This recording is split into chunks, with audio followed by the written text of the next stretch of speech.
നാം ജീവിക്കുന്ന ഈ ലോകം നന്മതിന്മകൾ നിറഞ്ഞതാണ്. ദിനവും നാം കേൾക്കുന്ന വാർത്തകളിൽ ഒരുപക്ഷെ നാം കേൾക്കാൻ പോലും ആഗ്രഹിക്കാത്ത പല മോശമായ വാർത്തകളും ഉണ്ടാവാറുണ്ട്. പണത്തിന് വേണ്ടിയോ മാനുഷിക സ്വന്തം നേട്ടങ്ങൾക്ക് വേണ്ടിയോ മനുഷ്യൻ ചെയ്തു കൂട്ടുന്ന ഇത്തരം പാപ സ്വഭാവങ്ങൾ അവനെ നാശത്തിലേക്ക് കൊണ്ടുചെന്നെത്തിക്കും.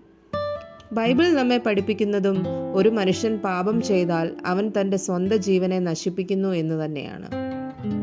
പലപ്പോഴും മനുഷ്യൻ തെറ്റിൽ നിന്ന് തെറ്റുകളിലേക്ക് പോയിക്കൊണ്ടേയിരിക്കുന്നു.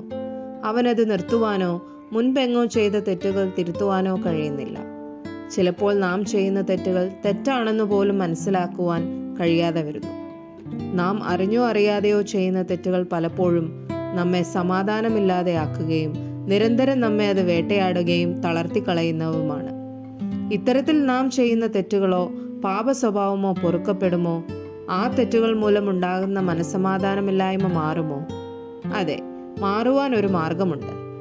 നമ്മുടെ പാപം എത്ര കടും ചുവപ്പായിരുന്നാലും അത് ഹിമം പോലെ വെളുക്കുമെന്ന് പറഞ്ഞ ദൈവത്തിൻ്റെ സന്നിധിയിൽ നാം നമ്മുടെ പാപത്തെ ഏറ്റുപറയാൻ തയ്യാറാണെങ്കിൽ നമ്മുടെ പാപത്തെ ക്ഷമിച്ചു കിട്ടും.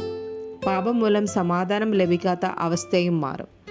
നിങ്ങളുടെ ചെറുതും വലുതുമായ എല്ലാ പാപ സ്വഭാവങ്ങളും ഏറ്റുപറഞ്ഞ് ദൈവസന്നിധിയിൽ മാനസാന്തരപ്പെട്ടാൽ ദൈവം നിങ്ങളെ രക്ഷിക്കും. പിന്നീട് ആ തെറ്റുകൾ ആവർത്തിക്കപ്പെടാതിരിക്കുവാൻ ദൈവം നിങ്ങളെ നയിക്കും.